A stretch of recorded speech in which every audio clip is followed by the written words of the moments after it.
por favor. Adelante. Muy buenos días a todas y a todos. Para mí es un gusto estar con ustedes esta mañana y seguir platicando acerca de este módulo referente a la prueba en materia electoral.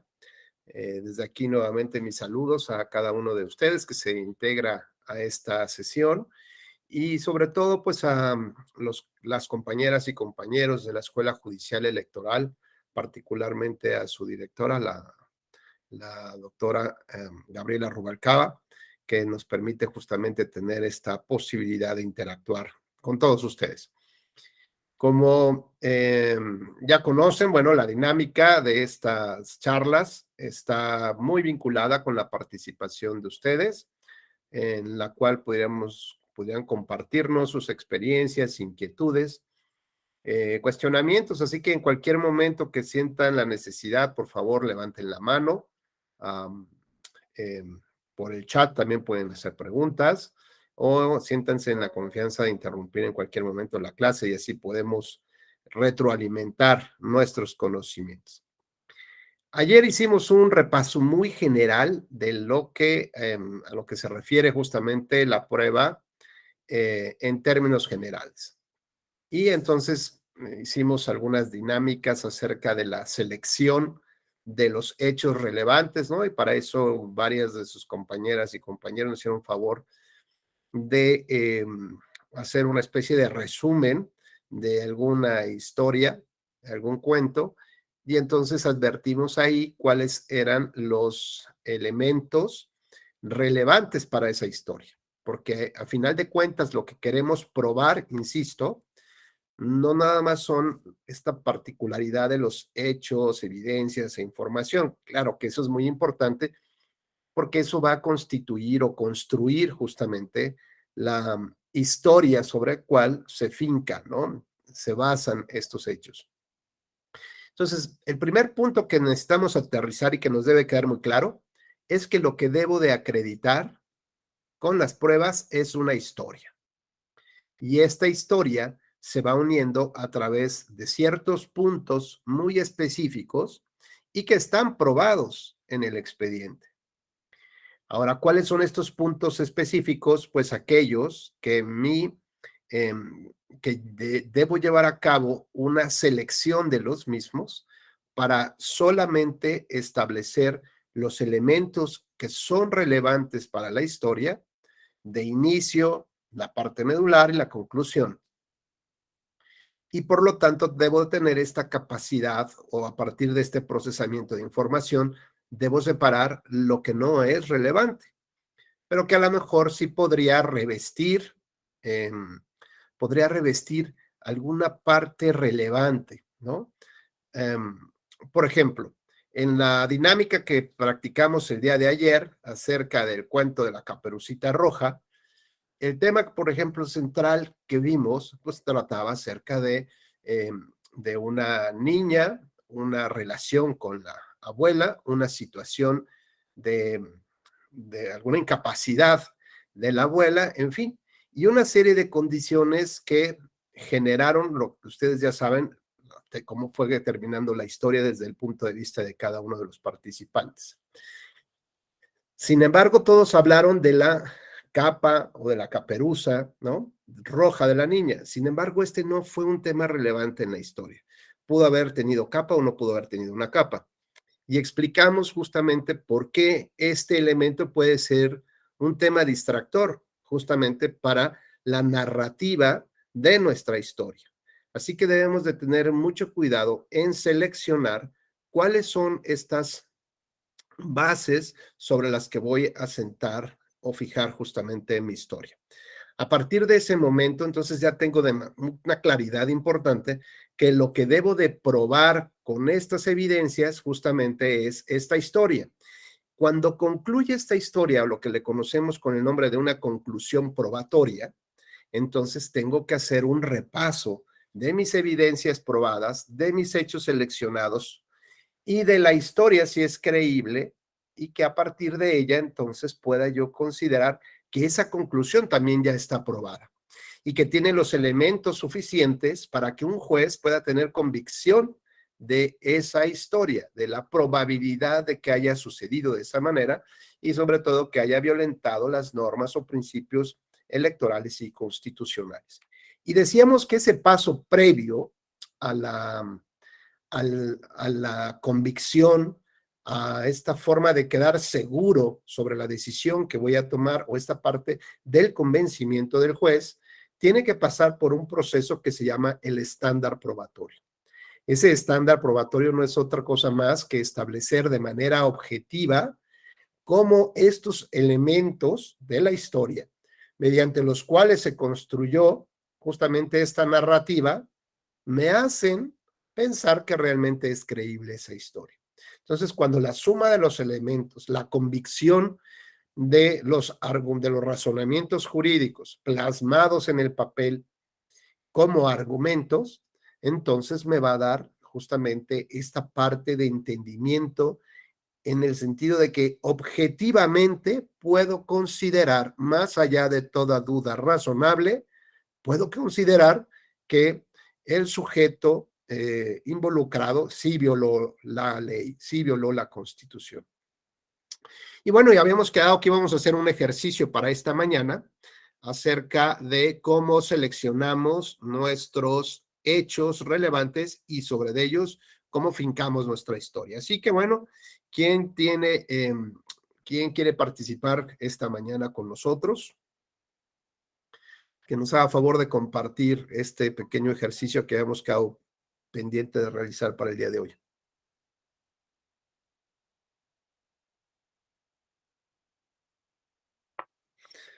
Pero no abandonen la sesión, no pasa nada, ¿eh? Miguel Ángel, por favor. ¿Qué tal? Muy buenos días. Bueno, yo entendí que lo que teníamos que hacer era básicamente armar un caso ficticio, pero que tuviera que ver con alguna violación a la norma electoral y que lo narráramos en un minuto más o menos. Entonces, lo que yo pensé es algo concreto, que sería lo siguiente. Yo soy representante de un partido político, en este caso el Partido Dorado, y voy a impugnar en mi calidad de representante del Partido Político Dorado la constancia de mayoría y en este caso el nombramiento de Federico Acevedo Cortés como diputado electo por el principio de mayoría relativa, propietario de un consejo distrital o de un distrito determinado.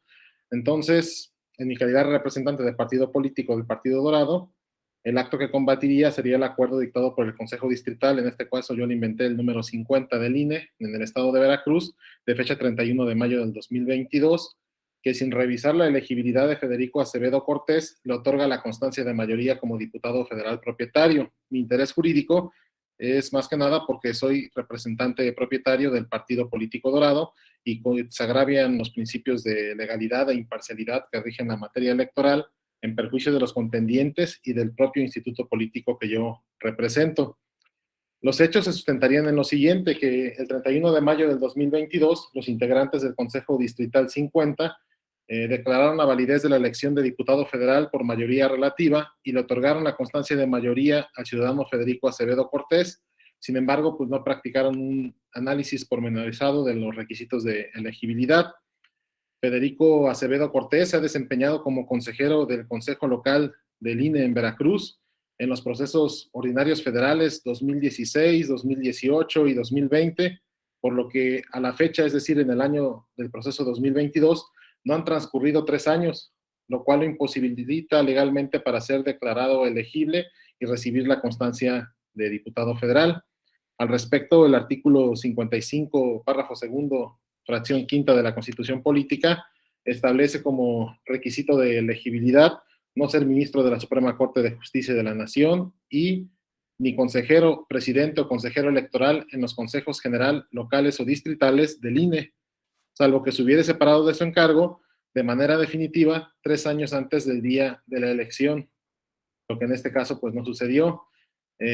Por lo cual yo solicitaría a la autoridad electoral que se le revoque la constancia de mayoría de fecha 31 de mayo del 2022, dictada por la autoridad responsable, que sería el Consejo Distrital 50 del INE, por ser inelegible Federico Acevedo Cortés, en términos de lo previsto por el artículo 55, fracción quinta, párrafo segundo, y obviamente como pruebas, pues yo adjuntaría lo que sería Pues para empezar, mi nombramiento como representante de partido político.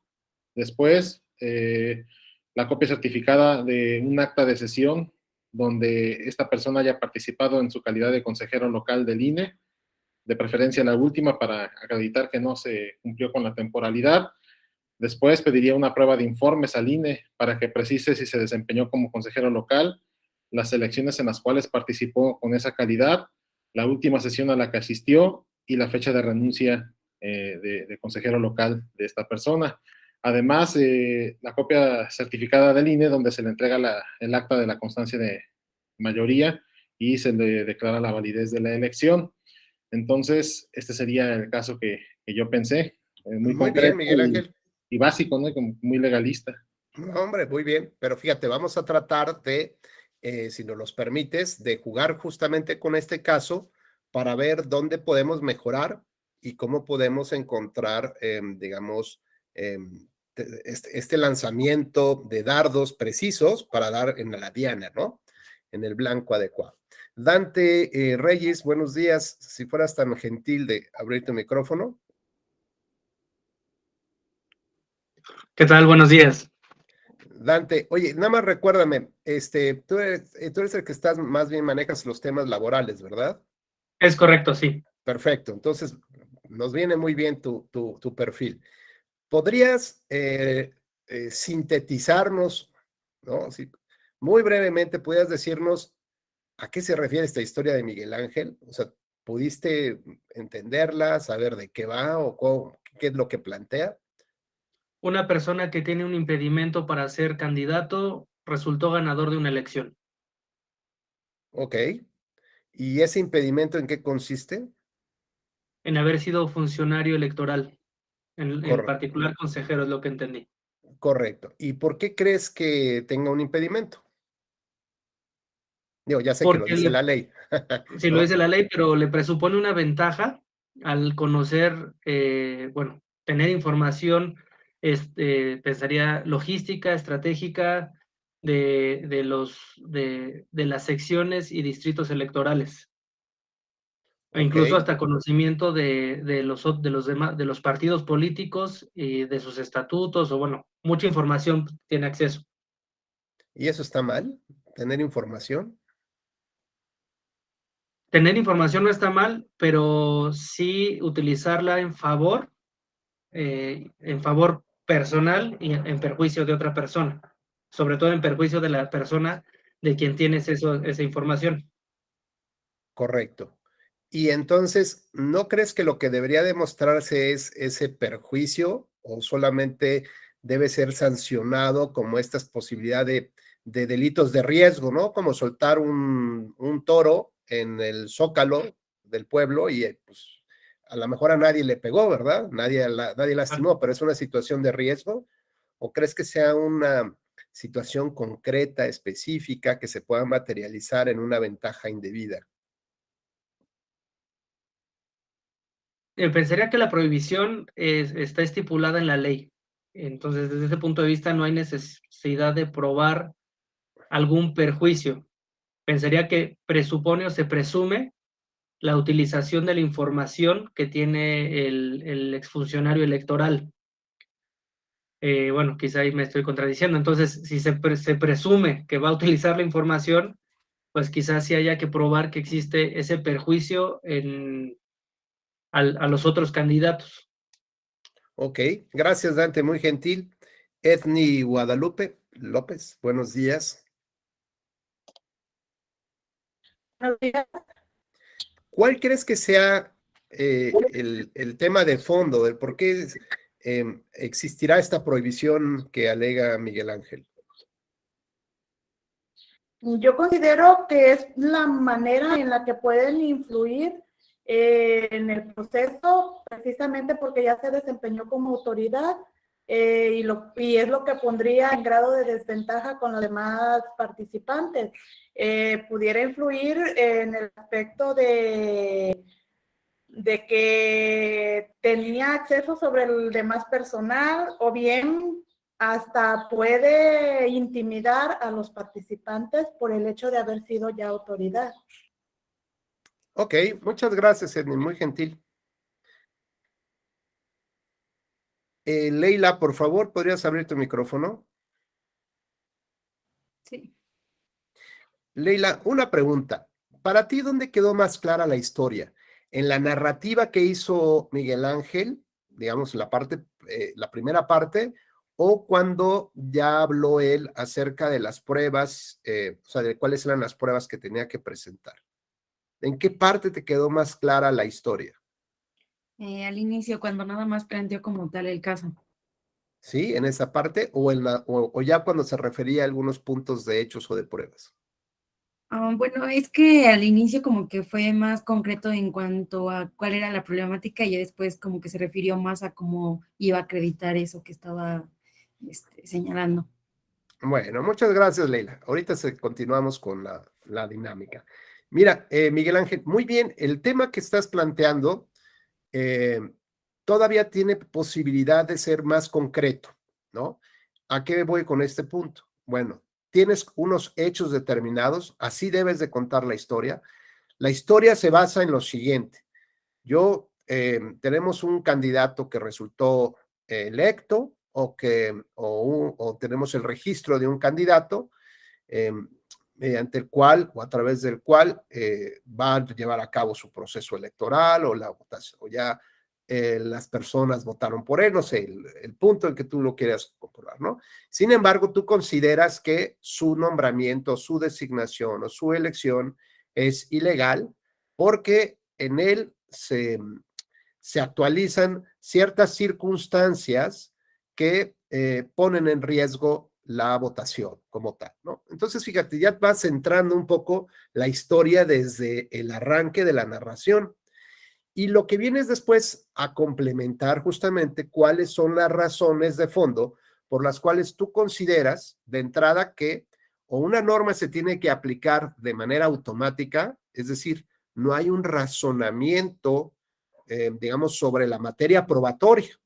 Finalmente dices, yo acredito que esta persona actuó como servidor público, como consejero electoral durante tal periodo, después acredito que le dieron su registro y por lo tanto tiene que subsumirse los hechos a la norma como tal y aplicarse la consecuencia que implicaría o la cancelación del registro o algún tema. Entonces, aparentemente esta aplicación normativa a través de la subsunción del hecho o del caso a la normativa parece que tiene una solución inmediata y que no requiere una reflexión. Sin embargo, ayer lo que platicamos que el sistema probatorio, que empezábamos comentando que hablábamos acerca de la libertad plena, ¿no? Y que podría ser hasta arbitraria porque no existe un razonamiento de la prueba.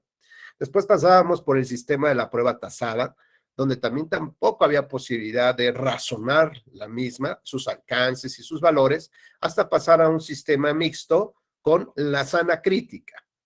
Es decir, donde podemos razonar justamente si las normas tienen una aplicación inmediata, automática, o bien, como en este caso que ya platicábamos con Edney, tratábamos de encontrar un principio que no aparece, digamos, en esta norma, nada más viene una serie de supuestos mediante los cuales no se permitiría el registro del candidato o en su defecto se analizaría la cuestión de elegibilidad del candidato, es decir, las circunstancias respecto de las cuales se puede o no ejercer un cargo de elección popular. Y en este caso, por ejemplo, decías, no pueden ser los ministros o quien ha actuado como ministro, no puede ser el procurador, el fiscal, no puede ser, y llegabas a este punto. A pesar de que la norma solamente puede describir los supuestos que se encuentran prohibidos o los supuestos que son incompatibles con un sano ejercicio del encargo, por ejemplo, todavía no encontramos cuál es la razón que subyace, la razón que debe de estar presente, digamos, dentro de este conjunto de normas. Y un poco en este debate, como lo estamos haciendo con Edney, con Dante, con Leila y tú mismo, pues necesitamos justamente encontrar cuál es el principio que respalda la norma. Y este principio parecía que pudiéramos identificarlo, como decía Dante, pues a ver, primero que nada, un manejo de información que no sé si hasta qué punto hablar de información en términos generales sea malo o al contrario, diríamos, es muy bueno. ¿Por qué? Porque va a ser un candidato bien capacitado, ¿no? va a ser un funcionario con pleno conocimiento de causa, de las circunstancias, del territorio, etcétera, etcétera. Sino más bien que esta información se refiere a la posibilidad de intimidación, a la posibilidad de vulnerar justamente a distintas autoridades que tienen a su cargo el proceso electoral o que en su caso podrían, digamos, afectar la neutralidad, el principio de neutralidad del propio proceso electoral. Bueno, entonces, ahí tienes el verdadero punch de la historia, Miguel Ángel, ¿no? El hecho de que esta persona se haya desempeñado de esta manera pone en riesgo los principios, tal y tal cosa. Y entonces, ahora sí, podríamos empezar a arribar a esta conclusión probatoria. Ya vas fincando tus elementos, tus evidencias que están probadas, que son relevantes, como tú mismo dijiste. Bueno, a ver, un tema es la legitimidad, ¿no? El interés jurídico que tienes tú para impugnar el caso. Eso está, digamos, ahí lo vamos a dejar un poquito aparte. Digamos, es como accesorio, pues, a toda esta historia. Pero aquí lo relevante es que esta persona tiene un registro como candidato o que resultó electo y que la autoridad no verificó que cumpliera con ciertos requisitos para ser compatible, ¿no? Sus circunstancias personales, laborales, con el encargo que se requiere. Luego, entonces, esta circunstancia en específico que yo pruebo genera la posibilidad de que haya una afectación a futuro o bien que haya afectado el proceso electoral de esta y esta manera, ¿no? Entonces, cuando llegas ya a la parte de conclusión, dijimos, tienes que hacer un análisis ahora de los estándares probatorios. Es decir, ¿en qué momento yo considero que realmente se debe de aplicar la consecuencia? Y dice Dante, bueno, pues si ya está en la ley, hay que aplicarlo, o sea, no hay que razonarle ahí la ley. Tengo el hecho generador, tengo la norma, por lo tanto ya tengo la consecuencia y eso implica que si está reconocido en la ley, significa que eso es relevante. Pero ¿qué tal si no estuviera reconocido en la ley? ¿Qué tal si por el contrario diría, está permitido que los consejeros electorales puedan ser candidatos? Ah, bueno, pues ya no importa. No, aquí lo que tenemos es no estar sujetos un poco al argumento de la legitimidad democrática, ¿no? Pues ahora, como somos mayoría, lo prohibimos. Y el día de mañana, como también somos por mayoría, lo permitimos. O sea, no podemos hacer eso. Tenemos entonces que encontrar cuál es el sustento para que esté, para que incluso regulado en una ley, nosotros podamos solicitar la invalidez de esa norma por considerar que hay una afectación a los principios de esta naturaleza. O bien, si no está regulado en la ley, pues solicitar la integración de la norma, dando, digamos, anunciando o avisando justamente cuáles son los riesgos en los que se incurriría si se permite una situación de esta naturaleza, ¿no? Entonces, ahora sí, en esta parte me parece que es donde el juez ya estima que con los hechos que están probados, con la historia que estás conectando entre cada uno de estos puntos, más esta parte del estándar probatorio, es decir, cuáles serían verdaderamente los elementos que el juez tiene que estimar para que de pronto diga, sí, le quito le cancelo el registro o lo declaro inelegible para ocupar un cargo de elección popular, que en este caso es de presidente de la República. Imagínate, Miguel Ángel, el tamaño del caos que vas a organizar en el país si eso llega a suceder. Entonces, como veremos, aunque hablemos de un cargo pues digamos, el primer mandatario del país, y eso entonces ya nos alerta y nos asusta, a ver qué voy a hacer, a ver si esto es lo que estoy pensando, si lo voy a declarar inelegible, realmente me va a aventar el tiro. Entonces empiezas a hacer un análisis con mucho mayor profundidad, pero derivado del caso, del sujeto o del cargo. Y aquí la norma tiene que ser para todos, ¿no? Desde una presidencia municipal, una regiduría, hasta el de presidente de la República. Con lo cual, entonces, nos da la impresión de que las normas, en apariencia, se aplican de manera automática, ¿no? Sin embargo, parece que hay otros elementos que están más allá de la norma, que es lo que les permite a los jueces razonar no solamente la aplicación, sino cómo interpretar la norma. Y este es un primer punto que debe de hacer el juez. Si mi interpretación sobre la aplicación es que es inmediata, no tengo que reflexionar nada, o al contrario, tengo que ver si se acreditan estos elementos que subyacen, estos principios que conflictúan al proceso electoral, ¿no? Y entonces analizamos, por ejemplo, qué pasa en la causal de invalidez de elección que está prevista en la Constitución y que se refiere al tope, al rebase, al tope de gastos de campaña. Si la han visto, la han escuchado. Bueno, tenemos, digamos, una gran crisis o un gran debate nacional desde hace ya varias décadas acerca del dinero sucio dentro de las campañas. Y cuando me refiero al dinero sucio, no solamente es el que proviene, que tiene fuentes ilegales como el narcotráfico, el crimen organizado, ¿no? Sino el dinero irregular, es decir, el dinero que no está reportado en las campañas, el dinero que en materia electoral no podría servir para financiar a las campañas electorales, como aquellos que provienen, por ejemplo, de personas morales o de distintos entes del gobierno o del extranjero, aunque tengan una fuente o un origen legal. Bueno, para el tema de las campañas es un tema irregular, ¿no?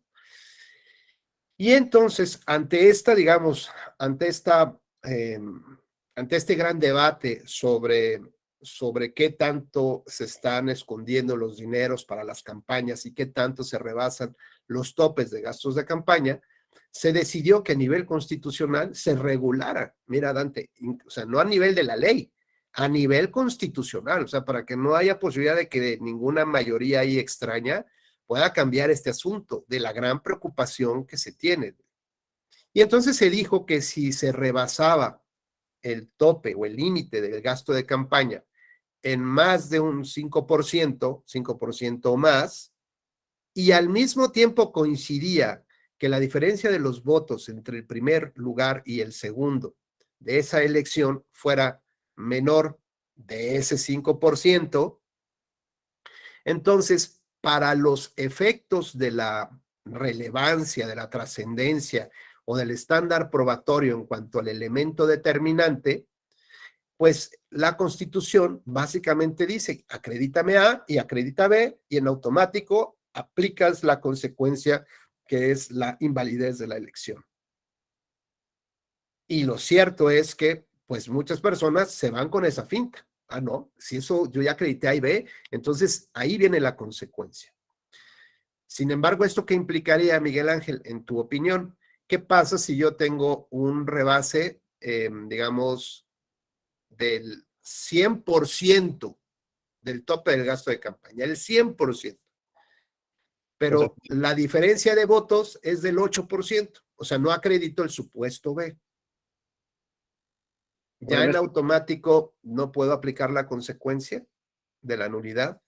Sí, pues en este caso lo que tendríamos que ver es que precisamente lo que decía, ¿no? La sustancia, el agravio, lo que realmente lastima a los competidores, y en este caso, como en el caso anterior era una especie de conflicto de interés, aquí tendríamos que el dinero, qué es lo que produce en la elección y qué consecuencias le genera a cada uno esa inversión del dinero en mover la conciencia de los electores.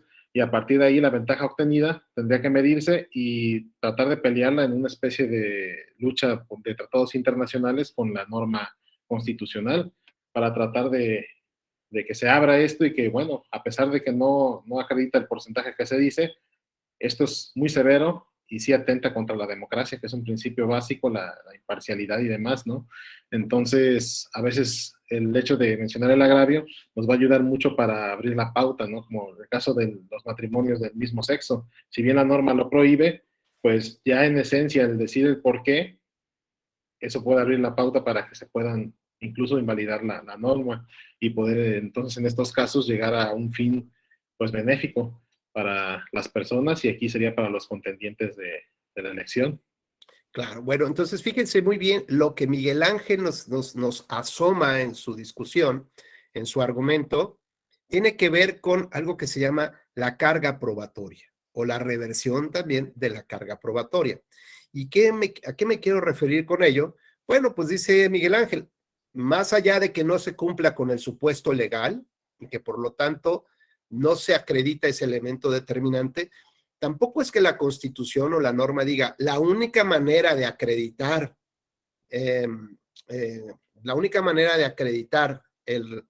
la violación a estos principios, la gravedad de la violación a estos principios y el elemento determinante sean estos dos.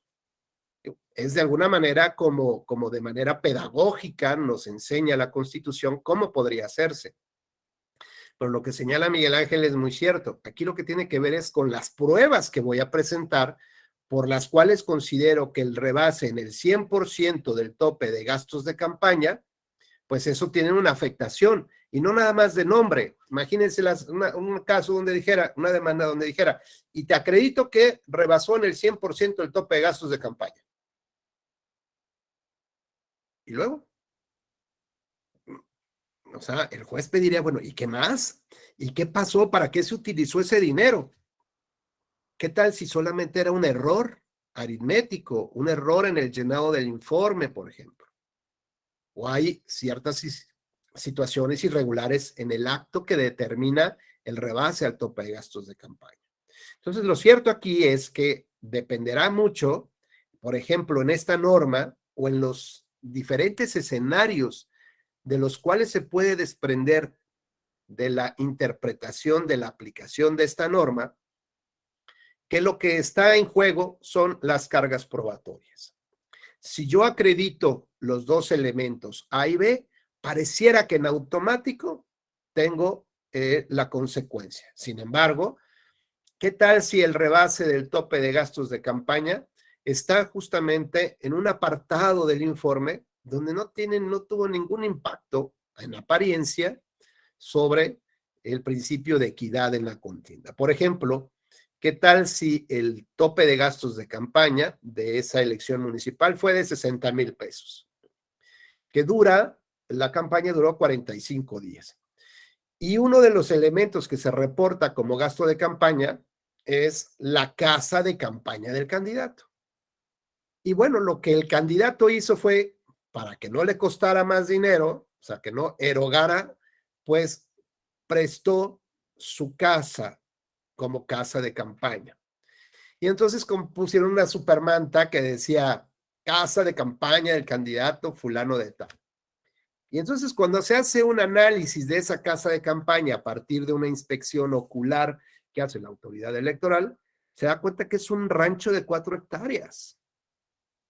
Y entonces, pues preguntan más o menos cuál es la aportación que, digamos, que está haciendo ese candidato, como cuánto costaría rentar por 45 días un rancho de estas hectáreas y bajo estas condiciones.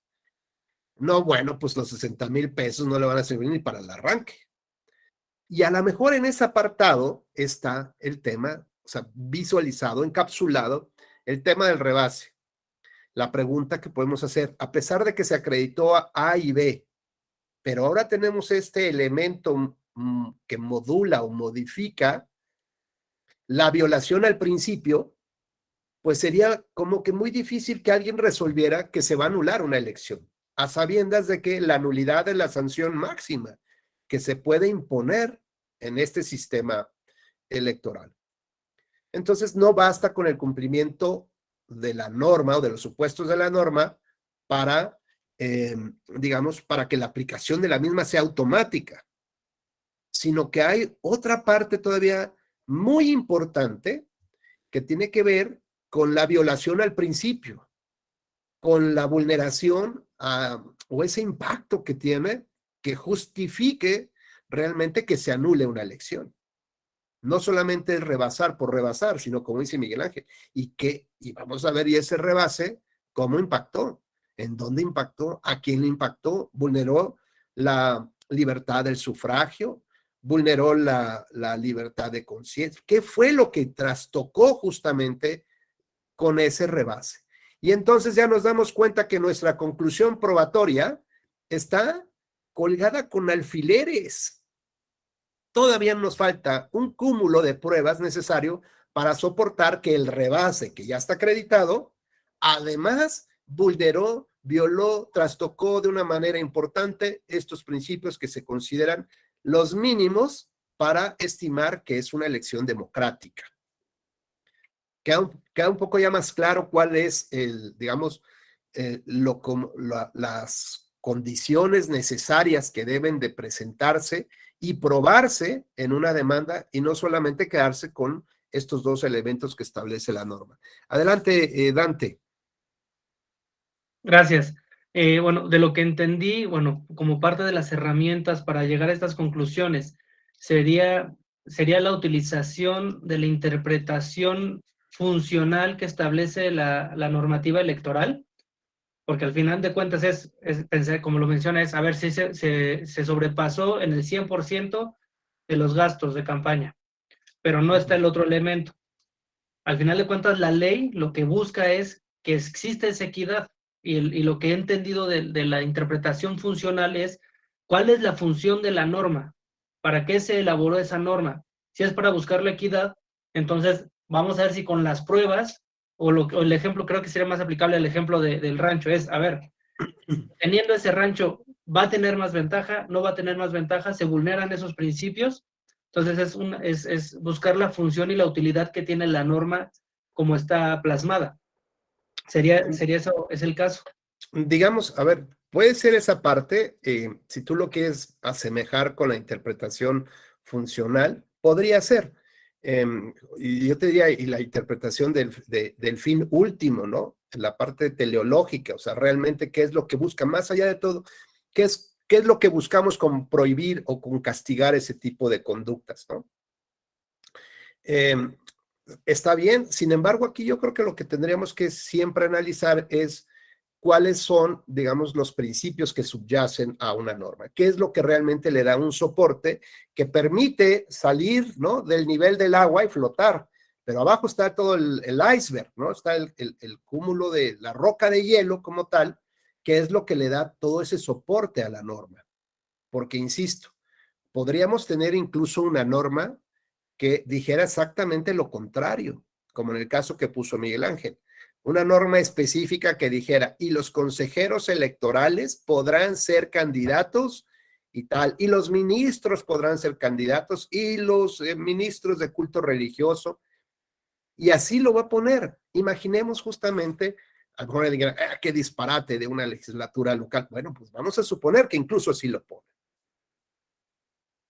Y eso, si nosotros nos vamos en esta idea que Dante nos señala de ver cuál es el fin último que busca esta norma, a lo mejor podríamos perdernos en el camino. Más bien lo que tendríamos que hacer es este análisis, a lo mejor aquí sistemático, de ver cuál es la razón que permite que funcione de esa manera el sistema. Y a la par de que seguramente habrá algún conjunto de prohibiciones, y al lado, de manera paralela, la permisividad, entonces podríamos entender si realmente eso sirve como para darle ese sentido que busca justamente, que soporta la norma y que entonces ya le da coherencia y entendimiento. Y además, a partir de ese punto de que yo lo entiendo, puedo interpretar la norma de tal manera que puedo resolver el mayor número de casos similares, análogos, parecidos, genéricos, intercambiables y como les quieran ustedes llamar, que es finalmente lo que buscamos, la predecibilidad de nuestras resoluciones cada vez que se presentan casos que comparten un conjunto de características esenciales y por lo tanto, cuando logramos trazar estas largas líneas directrices de hacia dónde debe dirigirse la norma, pues entonces para nosotros ya es más fácil entender justamente cómo puede amoldarse el caso o los casos justamente a estas soluciones que estamos planteando. Pero digamos que yo donde quiero poner este segundo acento o este segundo anclaje, ya vimos que lo que queremos probar es la historia. Sí, con base en las evidencias y en la información seleccionada, relevante para contar la historia y que además pues es evidente que si no está probada pues no puedo fincar nada de la historia, ¿verdad?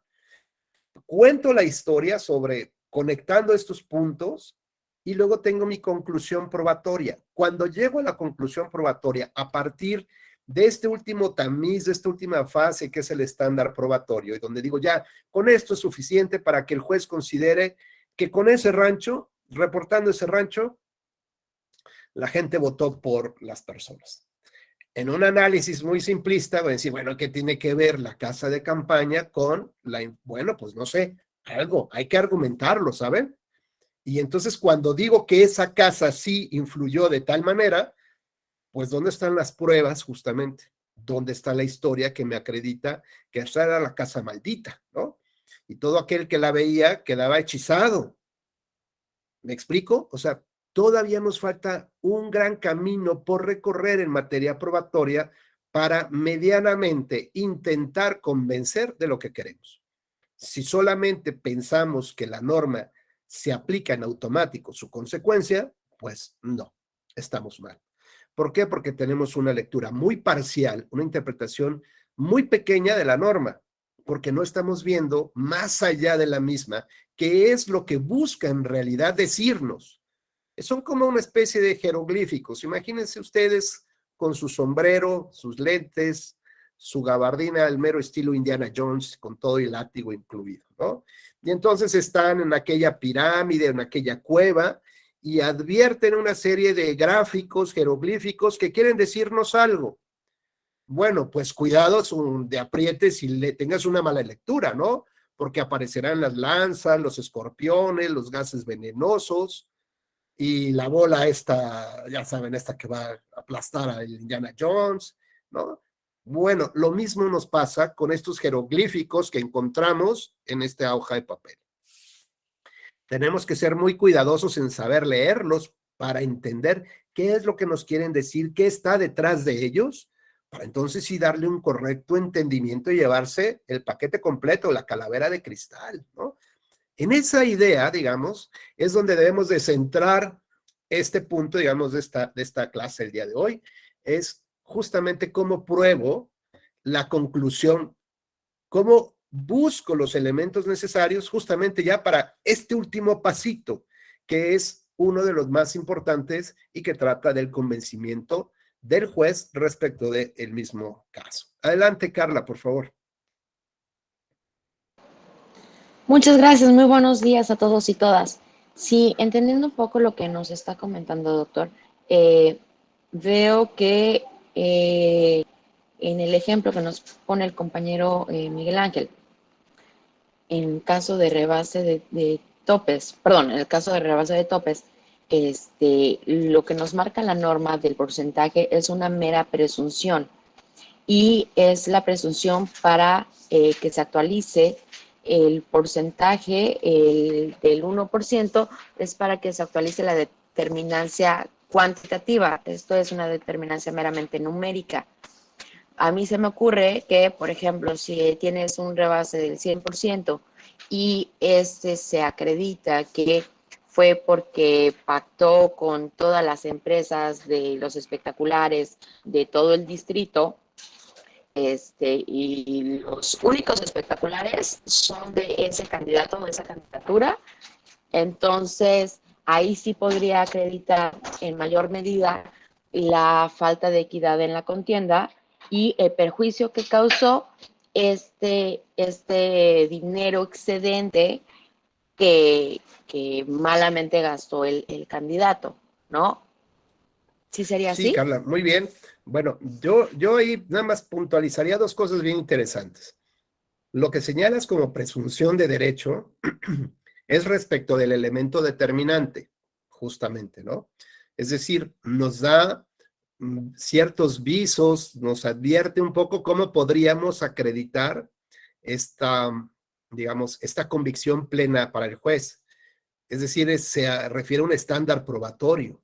Requieres tener estos dos elementos para más o menos llegar a la convicción de que efectivamente hay una irregularidad grave y que además es de tal naturaleza que afectó o la conducción del proceso o los resultados del propio proceso. Ahora lo que hay que hacer es demostrar cómo, si no hubiera existido eso, cómo hubiera sido la conducción. ¿no?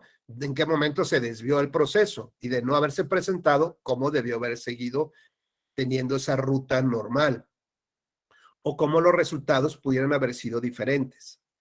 Entonces, justamente este acento que pone Carla me parece muy importante en la charla, porque a final de cuentas, lo que nos está diciendo la norma es, ojo, aquí hay posibilidad de que se pueda anular, pero todavía falta un poquito más. Ahora falta que tú realmente acredites que esos elementos que son irregulares realmente tuvieron un impacto en el proceso electoral. Y por otro lado, el segundo punto que quiero yo, bueno, complementando el tema de la presunción, por supuesto que ustedes saben que una presunción puede derrotarse. Así que, bueno, le correspondería al afectado, digamos, al quien le podrían anular la elección, pues justamente demostrar que a pesar de ese rebase, pues no se vulneraron los principios constitucionales de la elección. Y el segundo punto que quiero tocar aquí, que señala Carla, tiene que ver con cuál es digamos, cómo terminamos traduciendo finalmente esta historia para que el juez logre tener ya el pleno convencimiento de que esto sucedió así y esto afectó de esta manera, ¿no? Como tal. Cuando entonces entramos a este juego de las cargas probatorias, pues entonces da lugar justamente a esta lucha, digamos, dentro del caso, dentro del litigio, para que finalmente el juez pueda tener el mayor número de elementos necesarios y pueda resolver lo que estima que así sucedió. Y si bien cada uno tiene su grupo de pruebas que va a presentar para acreditar ciertos elementos, también hay una parte que le corresponde al juez, sin violentar el principio de equidad en la contienda, digamos, del equilibrio procesal dentro de las partes, dentro del procedimiento que se está analizando, y que tiene que ver con diligencias para mejor proveer. Es decir, allegarse de más información o de nuevos elementos que son indispensables para normar su criterio. Esto no significa que deba favorecer a alguna de las partes, sino que está dentro de su campo, digamos, de libertades del propio juzgador, poder considerar si exige, si pide, si ordena que se realicen estas otras diligencias.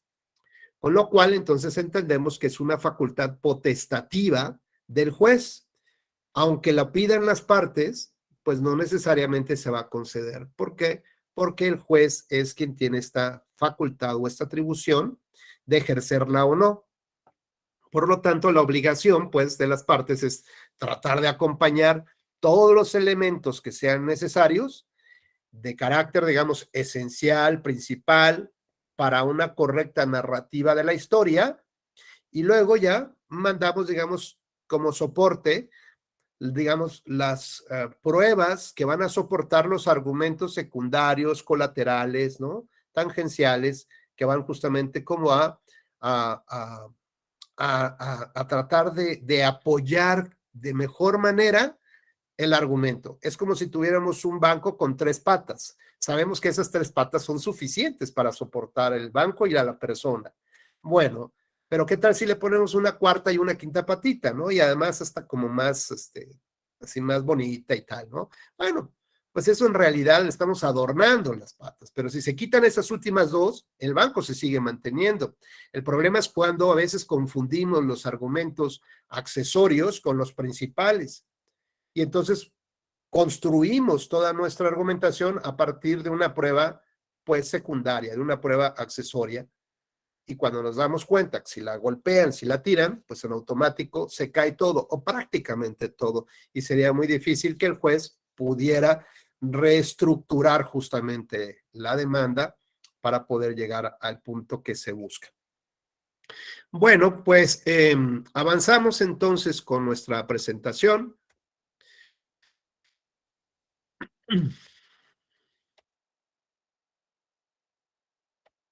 Vamos a ir avanzando.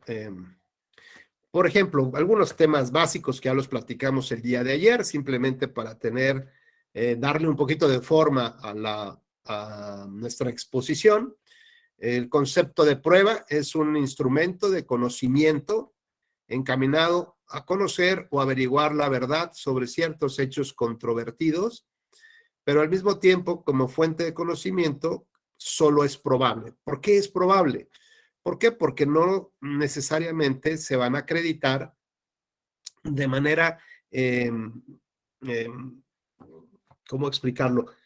Al 100%, justamente, esa realidad que se busca probar en el expediente, sino más bien hablamos de ciertos hechos que tienen probabilidad de haber sucedido de esa manera y en un altísimo grado de confiabilidad, no al 100%, pero sí en un importante porcentaje. Y la prueba puede ser versar sobre cualquier hecho, cosa, información, evidencia, siempre y cuando a partir de ella se puedan obtener conclusiones válidas acerca de la hipótesis principal y que no se encuentren prohibidas dentro de la ley. Es decir, no pueden admitirse pruebas que fueron obtenidas en contra de la propia ley o que se consideren como pruebas ilegales. Vamos a avanzar un poco acá. La presentación la tendrán ustedes al final del módulo, así que no se preocupen por ese tema.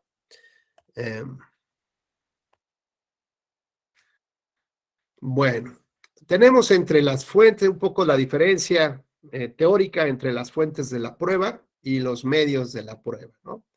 La fuente, pues justamente es de donde emana, de donde surge lo que quiero yo probar, ¿no? Entonces tenemos como las cosas, los objetos, ciertas conductas, acontecimientos físicos o naturales. Y luego ya el medio de prueba, pues se refiere al instrumento mediante el cual llevo al conocimiento del juez esto que pasó en el mundo fáctico o en el mundo jurídico, ¿no? Como puede ser las pruebas técnicas, como puede ser una fotografía, un video, o por ejemplo una testimonial, una documental, etcétera, ¿no? Entonces es un poco ahí la diferencia entre la fuente y los medios de prueba.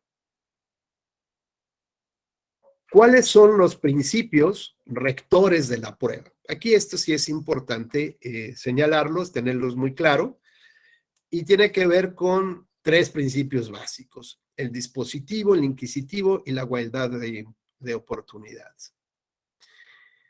El principio dispositivo, bueno, pues ustedes saben que las partes tienen la posibilidad de aportar estos medios de prueba. El inquisitivo le permite al juez llevar a cabo algunas investigaciones de oficio acerca de los hechos. Ojo, tampoco hay que pensar que el sistema inquisitivo está vinculado con las diligencias para mejor proveer. Son 2 aspectos completamente distintos. Y el tercero, pues es igualdad de oportunidades. Cuando hablamos del sistema, digamos, dispositivo o la obligación de las partes de presentar las pruebas, pues también hay que hacer un análisis, como platicamos hace ratito con Dante.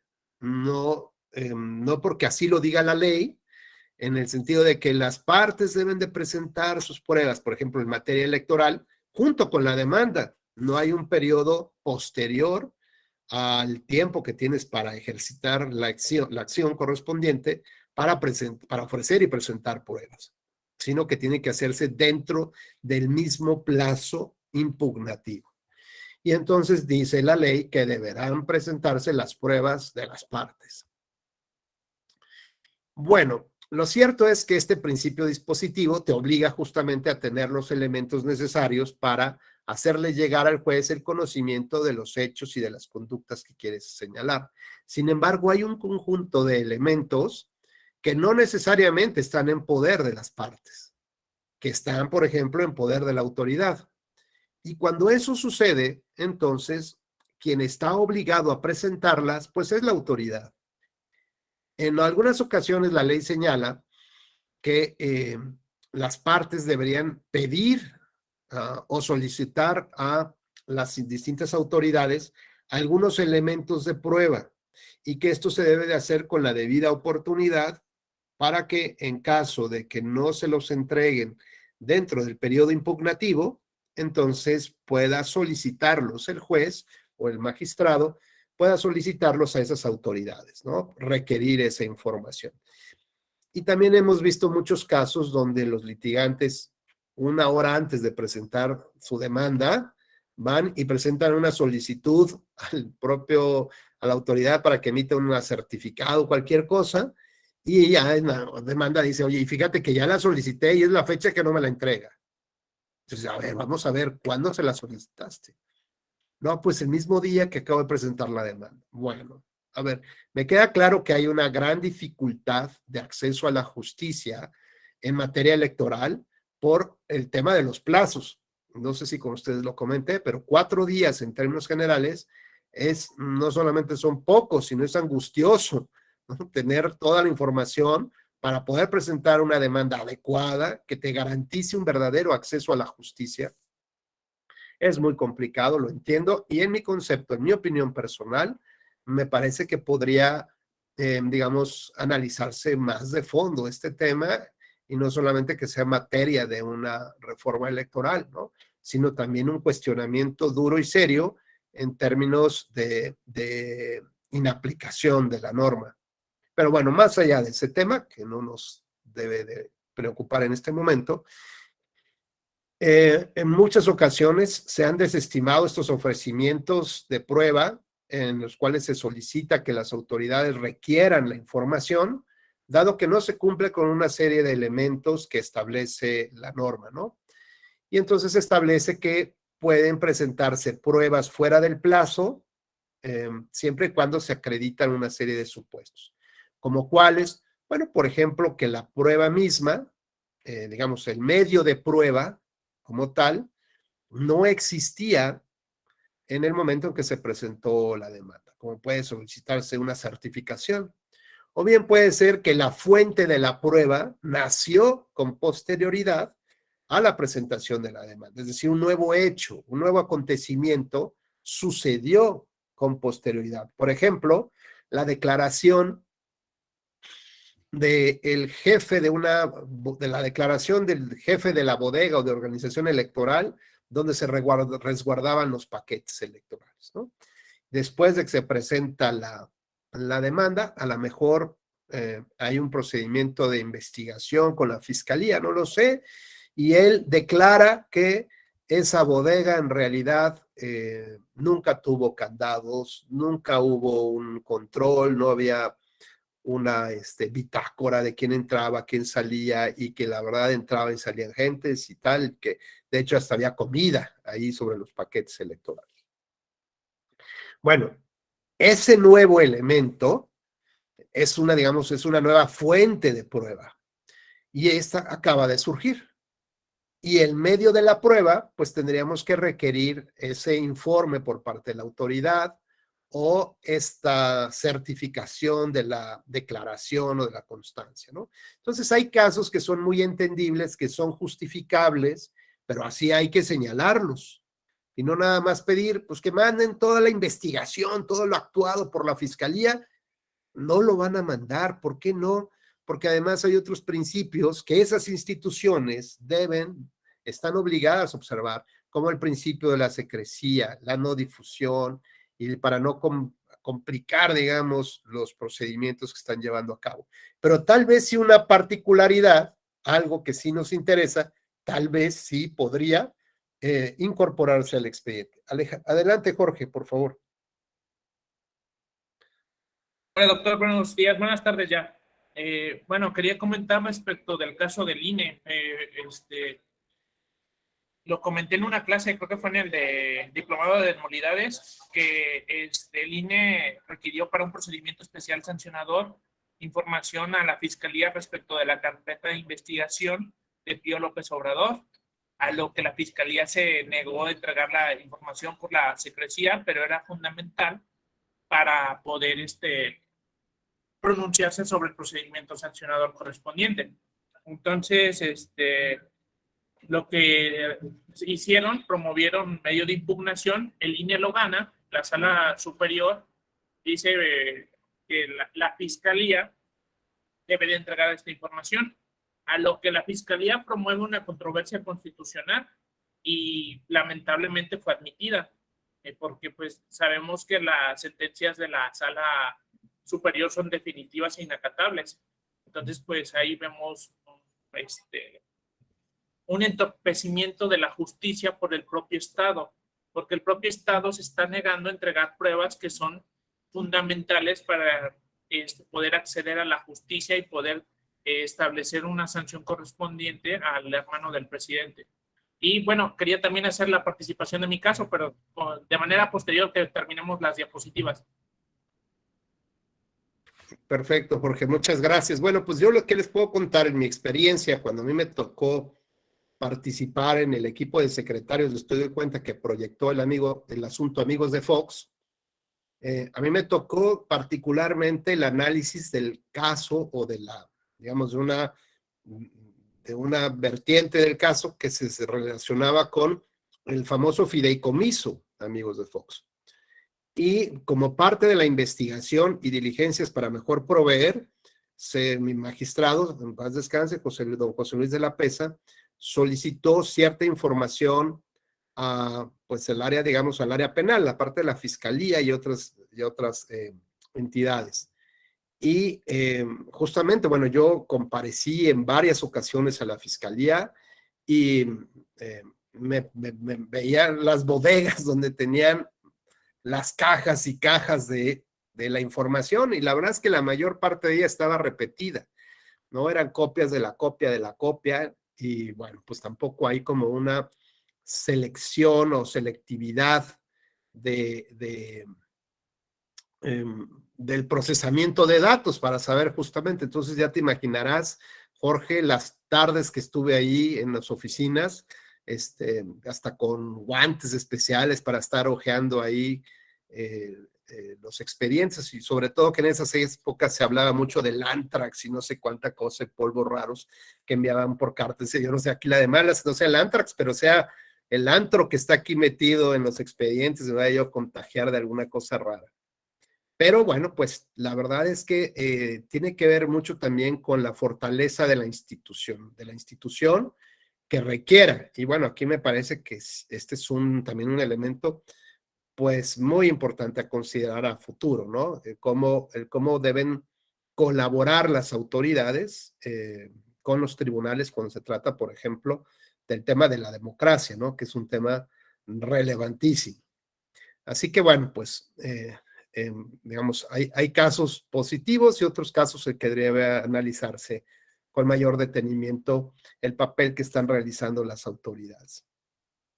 Bueno, pues decíamos acerca de estos principios, y tenemos otros más, como es el de contradicción de la prueba, el de adquisición de la prueba y el de la unidad probatoria.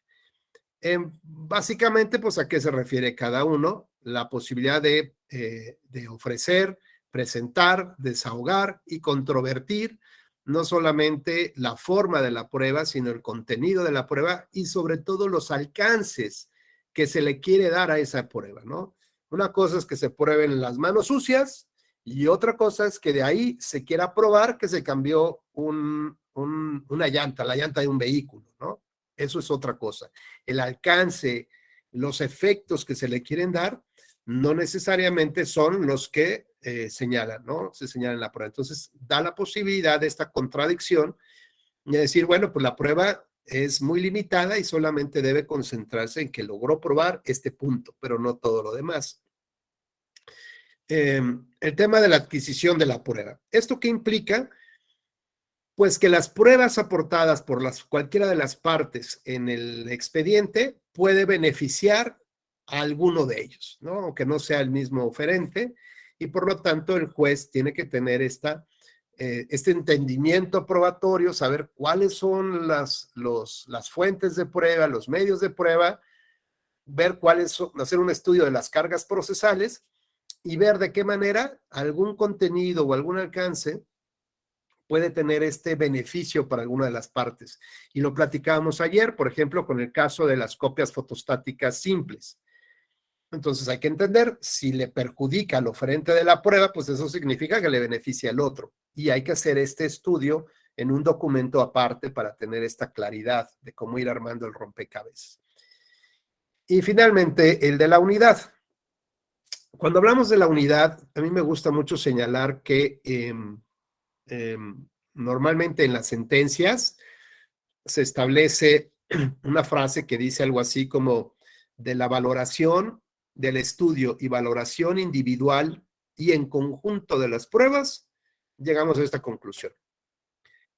Y la verdad es que, pues, ni hay razonamiento probatorio, ni hay argumentación jurídica en materia probatoria, ni tampoco hay análisis individual, ni tampoco hay un análisis, digamos, adminiculado de todos los elementos de prueba, ¿no?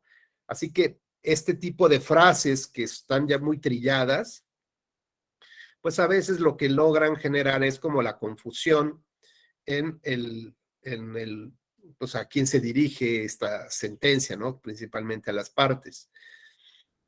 ¿Qué sí se requiere entonces bajo este principio de unidad?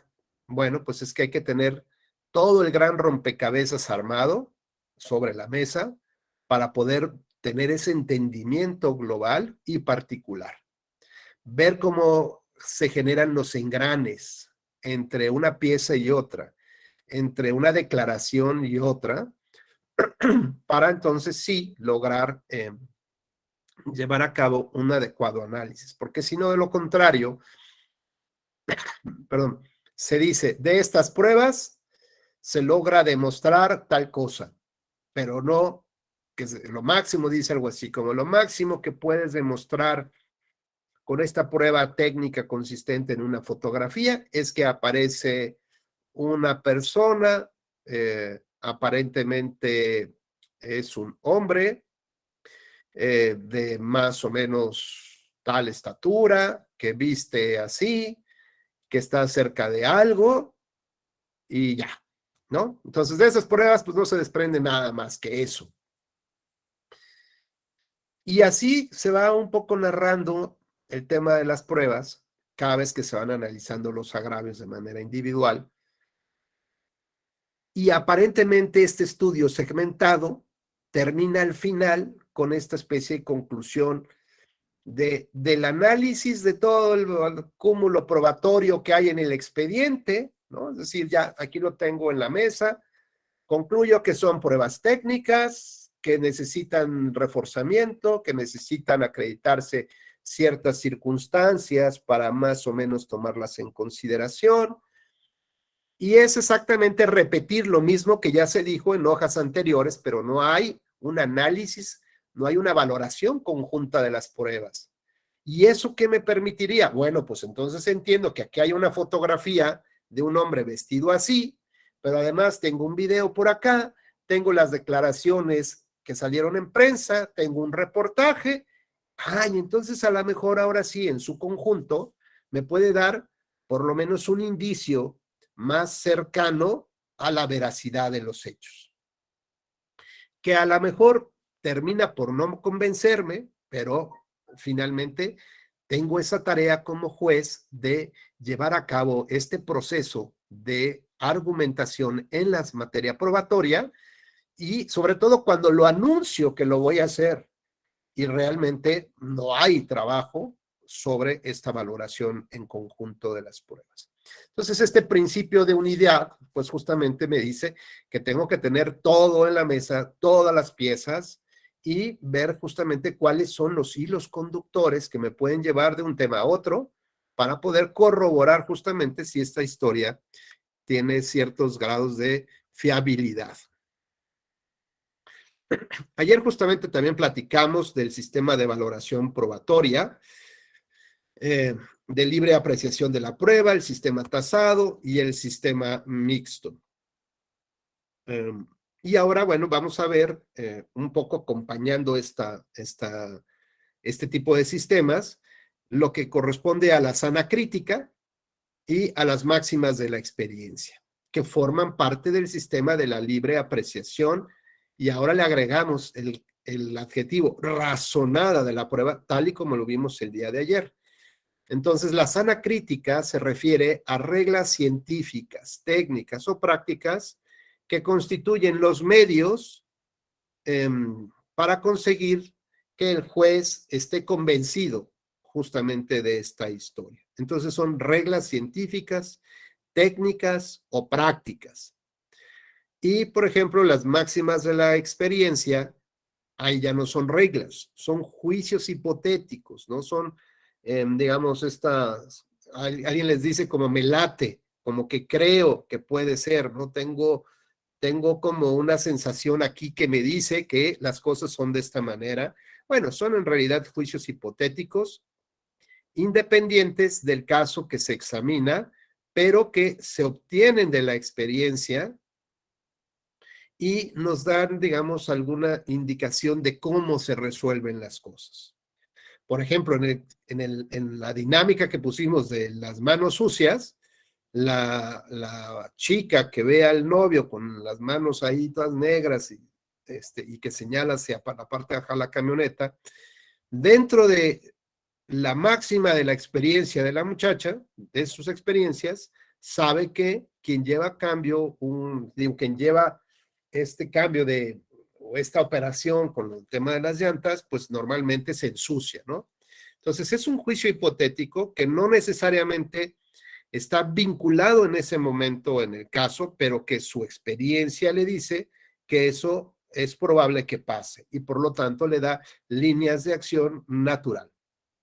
Hay que tener mucho cuidado con estos juicios hipotéticos porque finalmente pueden derivar en resoluciones que no estén debidamente fundadas ni motivadas. Bueno, aquí ya hemos platicado todos estos elementos, ya hablamos también de las pruebas supervenientes, nada más tal vez como definición para que la tengan ustedes precisa.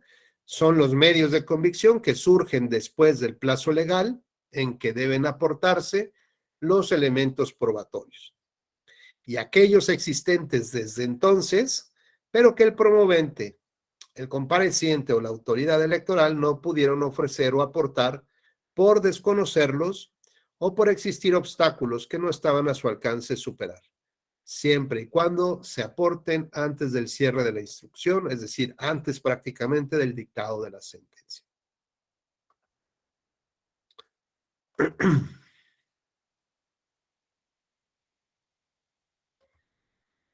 Bueno, cuando hablamos de las pruebas supervenientes, también señalamos que hay una serie de complicaciones justamente para su ofrecimiento y presentación y que muchas de ellas la autoridad jurisdiccional estima que no cumplen con estos dos requisitos. Es decir, aquellas que nacen, digamos, después de la presentación de la demanda y aquellas que ya existían, pero que no se conocía su existencia, ¿no?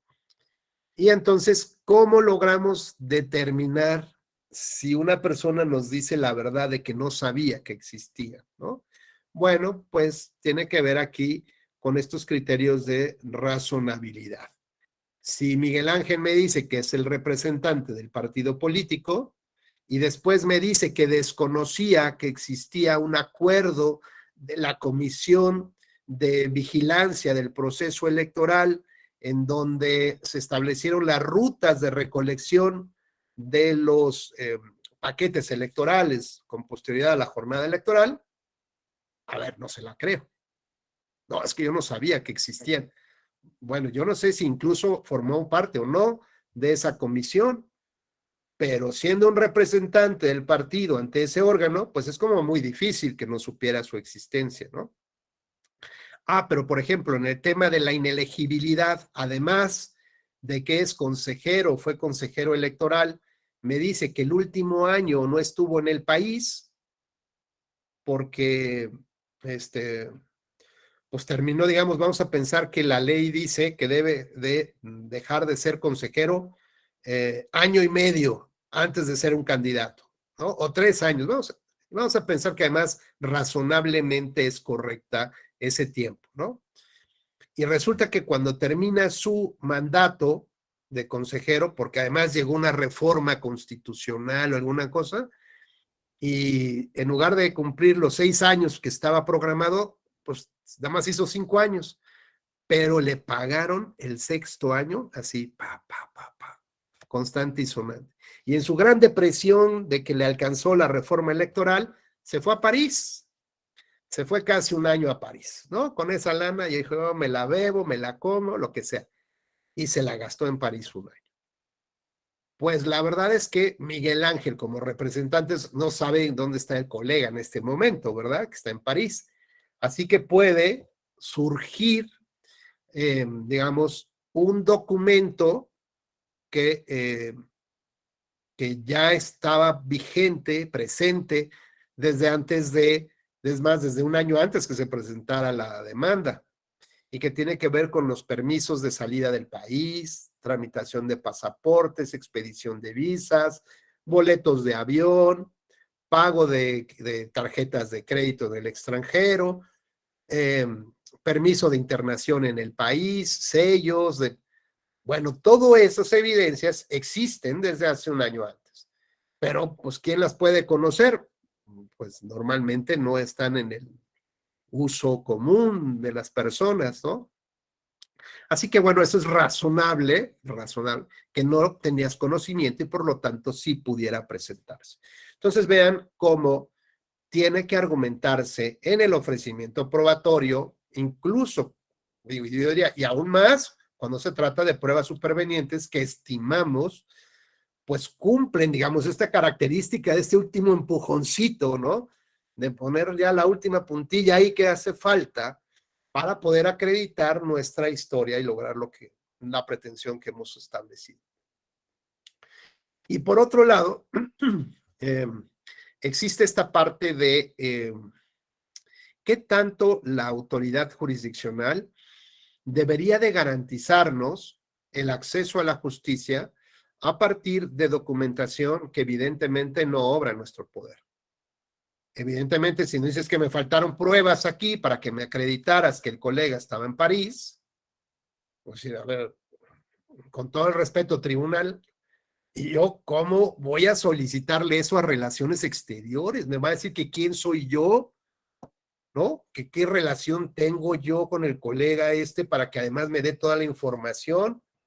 Pues yo puedo solicitar una carta, a través de una carta le puedo solicitar esto, pero ¿sabes qué me va a decir?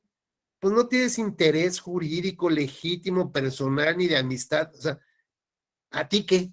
¿No? Bueno, pues es ilógico que entonces la autoridad jurisdiccional me exija que por lo menos haya esta petición, cuando en realidad sabe que de manera natural la van a negar. Entonces, ¿por qué me obliga, digamos, por qué me impone cargas excesivas que yo no debería de cumplir? Porque ni tengo el acceso, ni tengo el conocimiento, ni tengo los medios, y además hay mucha documentación que no es del conocimiento público y que por lo tanto no cualquiera puede tener acceso a la misma. Esto se llama un exceso de cargas para el ofrecimiento probatorio. Entonces, hasta en eso tenemos que ser muy vigilantes de que no nos quieran imponer más cargas de las que realmente tenemos conforme a la propia presentación de la demanda o de nuestra historia como tal. Y decíamos que, bueno, la propia ley señala que estas pruebas pueden presentarse hasta antes del cierre de instrucción. Y la instrucción, como ustedes saben, es la parte de la substanciación del caso y del expediente.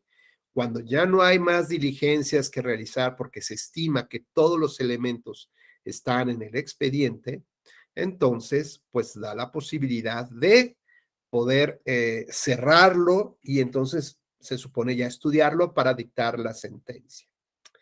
Sin embargo, también hay casos muy interesantes, por ejemplo, de instituciones o de figuras de los amigos de los jueces o los amigos de la causa, el amicus curiae.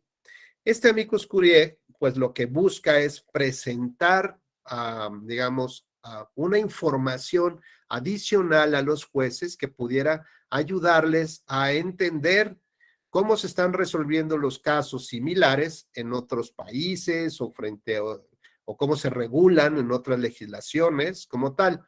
El amicus curiae no busca, no debería de buscar que se incline la balanza en favor de alguna de las personas, sino más bien lo que busca es que el tribunal tenga los conocimientos para poder resolver el fondo de los asuntos y que además pueda generar estas líneas, estas directrices de interpretación constitucional de dónde o hacia dónde las leyes, la aplicación y su interpretación y la convivencia de la sociedad debería de dirigirse en función justamente de estas líneas.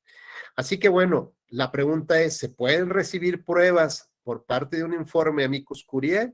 La verdad es que sí. Si se recibe el informe o si se recibe el escrito, pues seguramente este material se podrá admitir, pero finalmente no es una obligación para el tribunal, es optativo para el tribunal.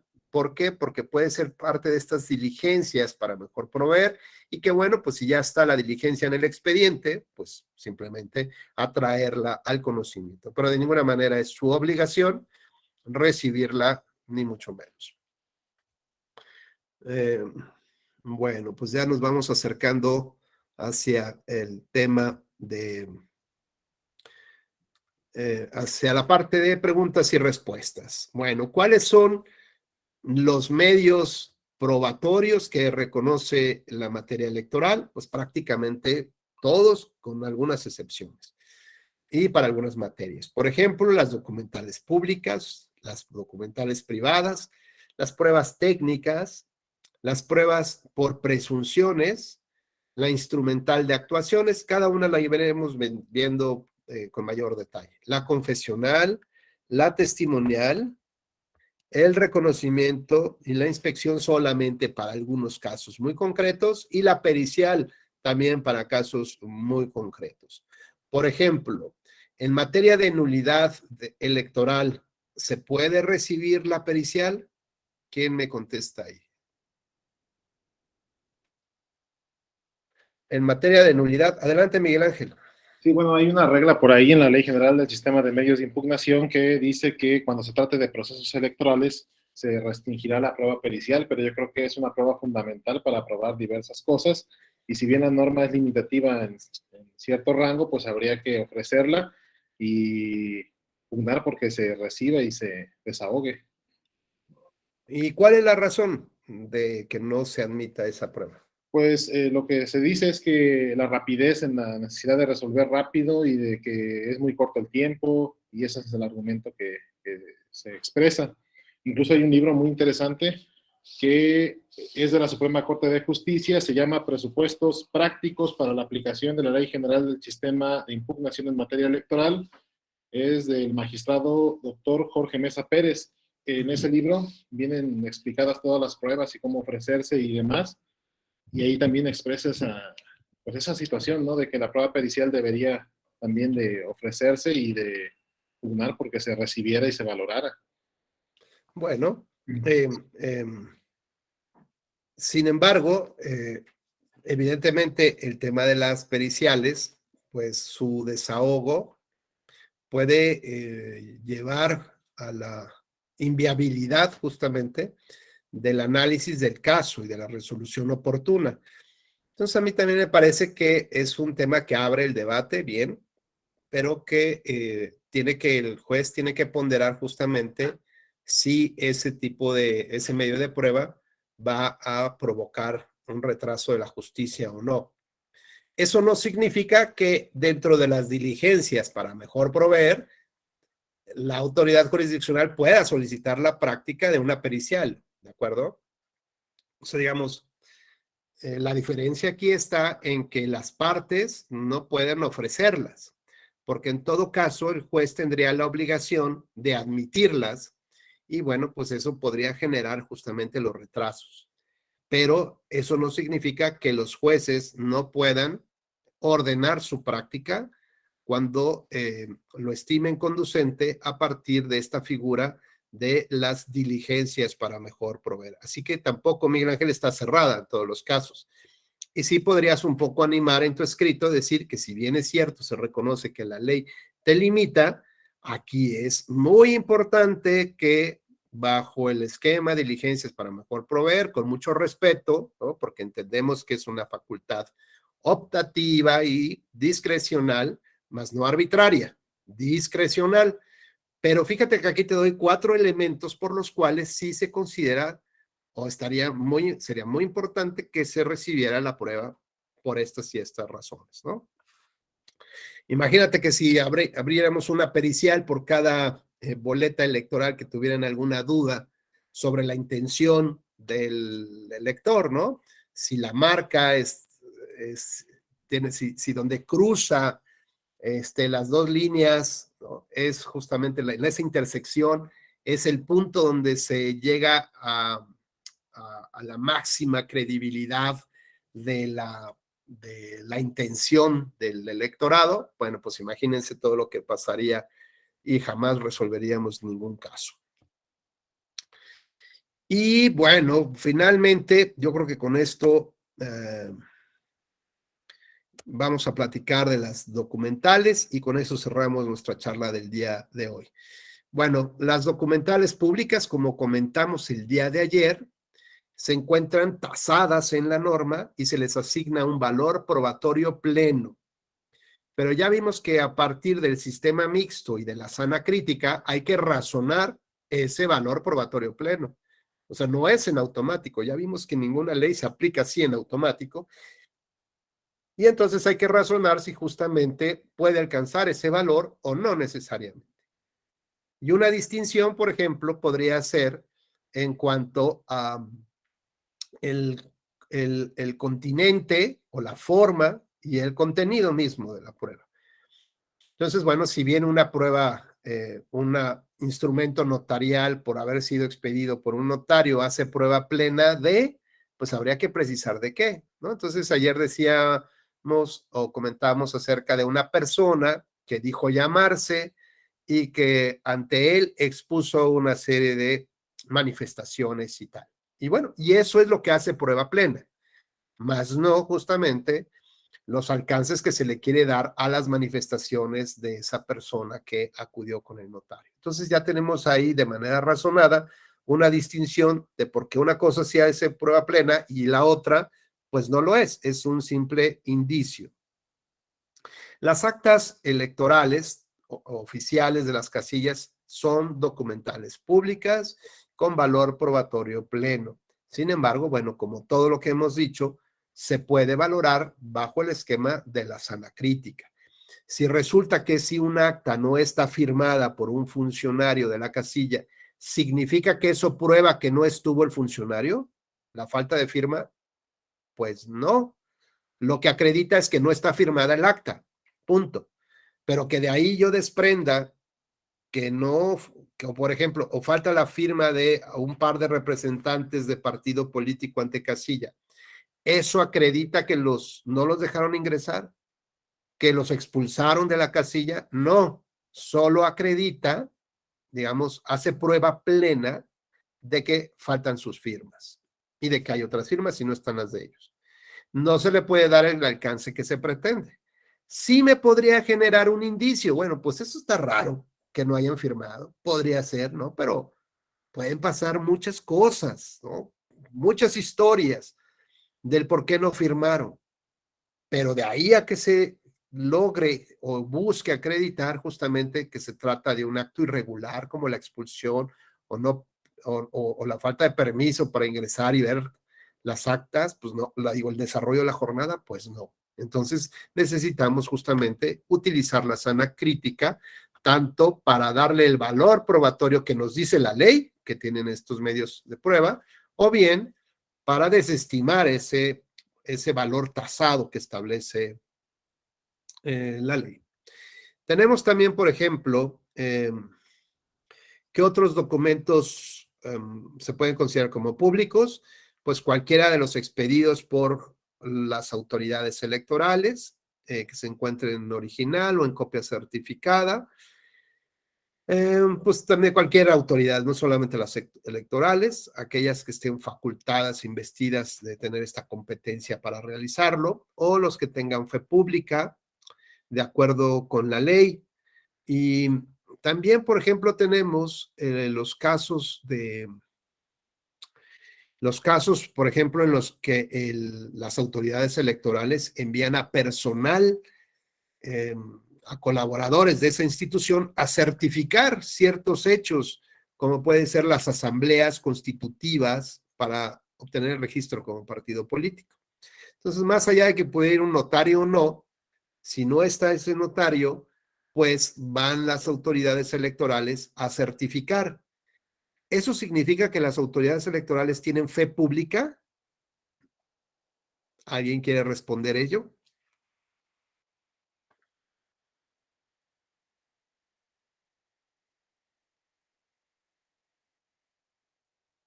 Bueno, cuando se envían a ciertos funcionarios a corroborar los hechos, datos, información de terceros o de particulares, no significa que tengan fe pública, porque para tener fe pública debe estar establecida en la ley, debe de estar señalada y delegada por parte del Estado a esas personas. Y ordinariamente, por ejemplo, el secretario general de acuerdos, por ejemplo, del tribunal o el secretario ejecutivo, por ejemplo, podrán tener fe pública para ciertas cosas derivadas establecidas en la ley. Entonces hay que también tener cuidado en conocer hasta dónde llega el ejercicio de esa función. Y, por ejemplo, normalmente dicen que pueden dar fe pública o certificar los copias de los nombramientos como de Miguel Ángel de su Partido Dorado. Bueno, pues eso lo puede hacer, porque dice, aquí obran en el archivo, ¿no?, esos documentos y yo doy fe de que ahí está el original y por lo tanto expido una copia. Pero no necesariamente para una actuación de fe de hechos fuera del tribunal o fuera del Instituto Electoral, ¿no? Entonces no hay que confundir la fe pública que deriva de la ley, que digamos de las atribuciones que la ley le da a ciertos funcionarios para corroborar ciertos hechos. Entonces, por ejemplo, los oficiales electorales no tienen fe pública, los capacitadores tampoco tienen, o cualquier nombre que se le pueda dar a algún funcionario o algún servidor público del Instituto Electoral, cuya actividad dentro de las funciones que están establecidas en la ley, pues necesariamente tenga que certificar, ¿no? Esto, digamos, hay que tener mucho cuidado porque, insisto, no es fe pública y por lo tanto no puede extenderse su actuación a más allá de lo que la propia norma le establece. Y entonces lo que debe de entenderse es que sí tiene un valor probatorio importante porque lo realiza dentro del ámbito de sus atribuciones. Pero ojo, esto también tiene que estar establecido en la ley, no solamente en un reglamento o en un lineamiento, porque, digamos, mientras más vamos derivando la norma, desde la Constitución hasta más abajo, pues podría ser que sea por un medio acuerdo, ¿no? Por medio de un acuerdo del titular, por ejemplo, del titular de la unidad de fiscalización de recursos de los partidos políticos, por ejemplo, tiene ciertas facultades de corroborar, de certificar. Por ejemplo, ustedes saben que fungen como secretarios de la comisión de consejeros que coordina o que regula o que atiende ese caso. Entonces, por ejemplo, la persona encargada de la unidad técnica de fiscalización electoral va a fungir como secretaria o secretario de la Comisión de Fiscalización de Recursos de los Partidos Políticos. Y dentro del campo de sus atribuciones tiene la facultad de certificar que haya quórum legal para sesionar, para la toma de sus acuerdos y para algún par de cosas más. Y dice que también tendrá una facultad delegatoria para nombrar a una persona que ejerza las atribuciones derivadas de ese punto en específico. Luego, entonces, en una interpretación, digamos, un poco más cerrada y más literal, diríamos que a la persona que le delega esas funciones solamente podría actuar como titular, digámoslo así, en delegación, cuando interviene para certificar el quórum legal y el quórum para resolución o las decisiones de esa comisión, pero no para el otro cúmulo de actividades que debe desarrollar la encargada o el encargado de la unidad técnica de fiscalización, ¿no? Entonces, bueno, hay que tener mucho cuidado justamente con este análisis legal para saber hasta dónde llegan las atribuciones de certificación, de convalidación, de verificación y sobre todo cuando estas facultades son delegadas. Necesita que haya justamente que la ley establezca, que la ley establezca primero esta facultad de manera expresa y segundo que sea específica y que desarrolle los supuestos en los cuales se permite llevar a cabo este tipo de actuaciones. Y pues bueno, yo creo que hasta aquí dejaríamos esta presentación. Ya, bueno, hablaríamos yo creo que la próxima clase sobre las documentales privadas, el resto de las pruebas de los medios probatorios y también vamos a platicar ya en específico de las pruebas técnicas, que es lo que más se utiliza, ¿no? en los medios de impugnación.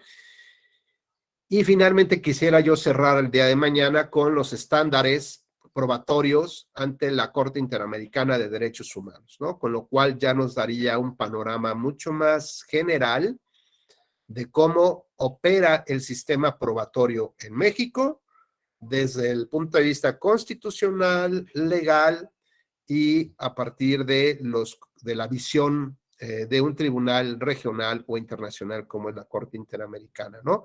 Para señalar cuáles son, digamos, los retos que todavía tenemos que enfrentar como justicia electoral, atendiendo justamente a esos estándares internacionales que decíamos que es esta parte donde ya nos hace clic el caso, donde logramos transformar esta historia ya en un documento llamado sentencia que está firmado y que le va a cambiar la vida a las personas, porque finalmente eso pasa con una sentencia. En una sentencia se cuenta una historia, se cree en la historia y además provoca consecuencias de derecho esa historia y con lo cual transforma la vida de muchas personas. No sé si hasta aquí tengan alguna inquietud, alguna duda, quieran plantear alguno de los temas.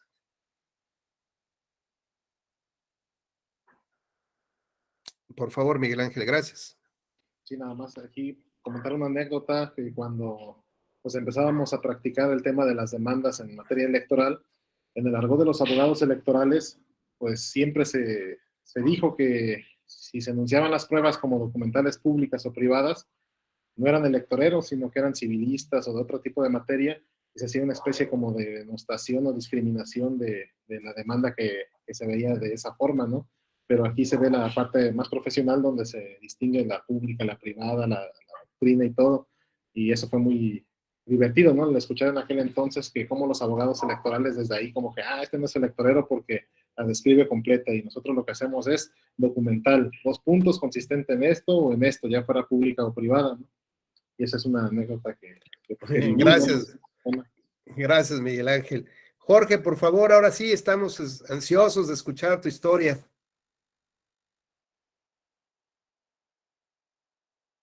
Permítame, nada más estoy buscando el material de apoyo que tengo. Sale, vale. Bueno, mire, el caso que les voy a exponer, el que les quería exponer hace un rato, es el caso de Félix Salgado Macedonio del SUBRAP 108/2021 y acumulados. Solamente me voy a basar en lo de Félix Salgado Macedonio, que fue que se le canceló su registro a la gobernatura de Guerrero. Bueno, los antecedentes importantes que pude identificar fue que el 24 de febrero de 2021 se inició un procedimiento oficioso en contra de Félix Salgado Macedonio por presuntos actos de campaña, de pre-campaña, perdón. El 28 de febrero, Félix Salgado Macedonio comparece por escrito exponiendo que se negaba la realización de actos de pre-campaña porque la convocatoria de Morena para los candidatos era que no se debía realizar actos de pre-campaña. bueno, ya el 22 de marzo de 2021, Morena presentó a cautela en el informe del precandidato. Esto fue de 21 días después de la fecha límite. Entonces, ante esto, el INE realiza un dictamen consolidado en donde se emite una resolución en donde se sanciona a Félix Salgado Macedonio y a otros candidatos. Bueno, lo que hizo Félix Salgado Macedonio es controvertir la segunda resolución porque le volvieron a decir al INE que emitiera otra resolución. Y bueno, los elementos que se encontraron fue que al momento de que compareció por escrito Félix Salgado Macedonio, él negó haber realizado los eventos. Entonces, ante la negativa de haber realizado los eventos, pues no aportó ningún elemento de prueba en el cual él informes en cero. O sea, él no presentó un acuse donde hubiera presentado los informes en cero ni al partido ni al INE. Entonces también otro elemento que consideró la autoridad importante fue que él ya conocía las normas electorales porque previamente había sido candidato. Él, al haber sido candidato años anteriores, pues él ya conocía las consecuencias jurídicas de su comportamiento, aunado al hecho de que, a pesar de que sabía que en su partido no había actos de precampaña, porque no estaba establecido un periodo, él realizó los mismos. Y los razonamientos que utilizaron los magistrados es que sí se actualizó lo establecido en el artículo 229 de la Ley General de Instituciones y Procedimientos Electorales, en el cual establece la obligación de presentar el informe de precampaña. En caso de no presentarlo, se le cancelará el registro de la candidatura. Lo que argumentó el partido y Félix Salgado Macedonio en este caso fue que la norma era restrictiva del derecho de ser votado. Aplicaron un test de proporcionalidad, pero no era aplicable porque él ya conocía las consecuencias jurídicas de sus actos. Y en eso se basó la Sala Superior para realizar su resolución, en la individualización de la sanción. Entonces, además de que hubo una violación flagrante a los principios de transparencia y rendición de cuentas. O sea, el INE únicamente pudo visualizar 19,872 pesos, pero de lo que ella pudo visualizar. Sin embargo, no le dieron la oportunidad al INE de que asistiera a los eventos, porque se tiene que presentar un calendario de los eventos que vas a realizar para que el INE tenga la oportunidad de asistir a esos eventos, si es que así lo considera. Entonces, estos fueron los elementos y por qué la Sala Superior consideró que sí se le debía cancelar el registro a Félix Salgado Macedonio.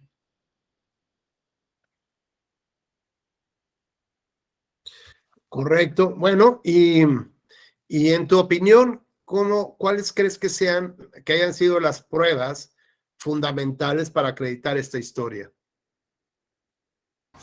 Bueno, las pruebas fundamentales aquí fue que él negó los hechos. O sea, a pesar de que la oficialía electoral, la unidad técnica de fiscalización a través de la oficialía electoral certificó estos eventos, él negó haber realizado los mismos. Entonces hubo dolo aquí.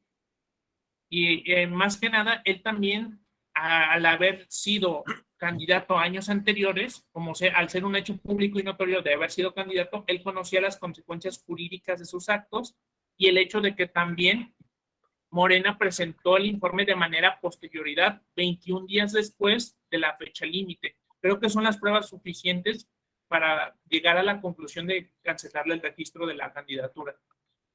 Bueno, pues muchas gracias, estimado Jorge. La verdad es que es uno de los casos emblemáticos que resolvió el Tribunal Electoral en el pasado proceso electoral, el del asunto de la cancelación de candidaturas de candidato gobernador de Guerrero y Michoacán.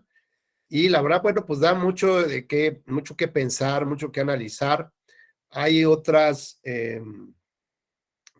por ejemplo, otras sentencias que también son históricas y emblemáticas.